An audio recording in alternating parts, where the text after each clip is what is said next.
Do you consider yourself a rational person? What if I told you that 95% of the decisions you made today weren't actually made by you? Would you believe me?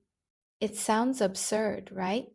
You feel awake, you feel conscious, you are watching this video right now.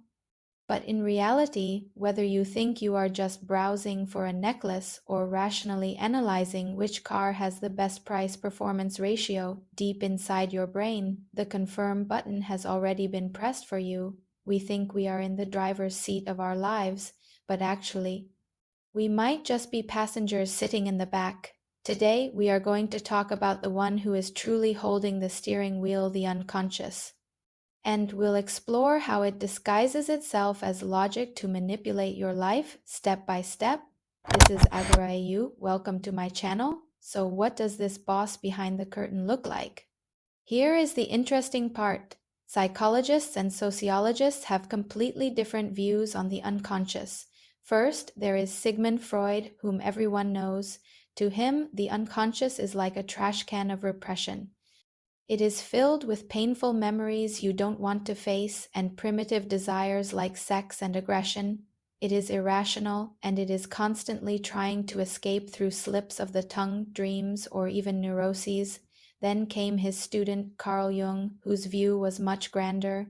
Jung believed the unconscious is more like an ancient cloud drive for humanity. Beyond just your personal memories, it stores the shared archetypes of the entire human race, like the hero, the mother, the wise old man. You didn't learn these. They are psychological instincts written into your DNA, but that's not the whole story. Sociologists stepped in. They don't care about the cerebral cortex. They believe the unconscious exists in social relations. We have to talk about the French sociologist Pierre Bourdieu. He proposed a brilliant concept called habitus. You can think of it as a social autopilot. It refers to the second nature formed by your class background and education. For example, why does the middle class naturally tend to prefer wine and classical music? Bourdieu argues this isn't innate good taste. It is an internalized class-based unconscious. It acts like an invisible filter, automatically filtering out options that don't belong to people like us, allowing you to act in accordance with your social identity without ever having to think about it. So this unconscious seems to be everywhere. This leads to the ultimate question. If I am rational enough, can I resist the influence of the unconscious? The short answer is no. No matter how rational you are, you cannot avoid it. You can only manage it. Physiologically, the brain's structure dictates that all information must pass through the emotion center before it reaches the logic center. Positive psychologist Jonathan Haidt proposed a classic metaphor, the rider and the elephant. The rider represents reason. He holds the reins, looks at the map, appears to be in control, and is responsible for logical analysis. The elephant represents the unconscious. It is massive, emotional, and acts on intuition. The rider thinks he is commanding the elephant. But if the elephant sees a tiny mouse which representing fear or a bunch of bananas which representing desire, no matter how hard the rider pulls the reins, that elephant is going to charge according to its instinct. Why does reason always lose? The truth is painful. First, it's a disparity in power. The elephant, which is the unconscious, processes information at a speed of 11 million bits per second. The rider, the conscious mind? Only 40 bits per second. It's not even a fair fight. Second, it's about energy conservation. Maintaining absolute rationality is extremely energy expensive. To survive, the brain forces control over to the low-energy unconscious. If you tried to maintain high-level rationality every single moment, your brain would crash from overload. Hearing this, some of you might be objecting. I don't agree. I think I'm a very rational person. My decisions are made through rigorous analysis. This brings me to the most critical point of today's video. Hyper-rationality itself is sometimes a trap set by the unconscious. We usually think rationality is the enemy of the unconscious. But actually, in many cases, rationality is just an accomplice or a disguise.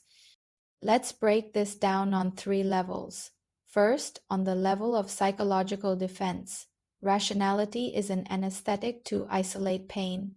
In Freudian psychoanalysis, there is a high-level defense mechanism called intellectualization.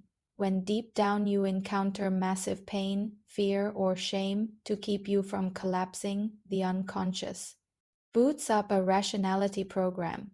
It cuts off your emotional experience and forces you to analyze the event with cold logic. You think you are calmly solving a problem, but you are actually avoiding the experience. Here, rationality isn't the cure. It's the morphine used to kill the pain. Second, on the cognitive level, rationality is the unconscious's PR spokesperson. Let's go back to the elephant. When the elephant, which means unconscious, has already decided to go left, it needs the rider, which means reason, to come up with a reasonable explanation to avoid cognitive dissonance. Where is the trap? The smarter and more rational you are, the better you are at deceiving yourself. Because your logic arsenal is bigger, you can invent more flawless reasons. For example, facing fear, an emotional person might admit, "I'm just scared." But a hyper-rational person will swear up and down that avoiding the situation is the optimal solution.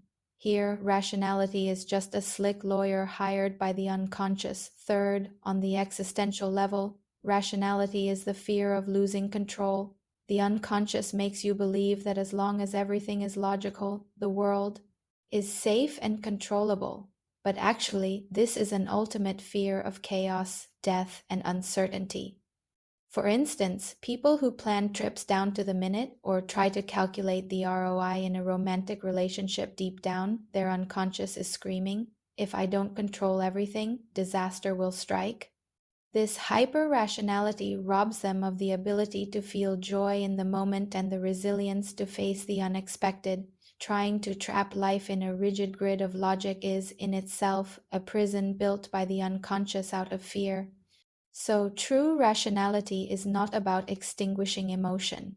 It is about including emotion. It admits that the impulses of the unconscious are a valid part of the data, and after integrating both logic and feeling, it makes a choice with awareness. If you enjoy this kind of content dissecting human nature through psychology, please like and subscribe. I am Agora AU. I'll see you in the next video.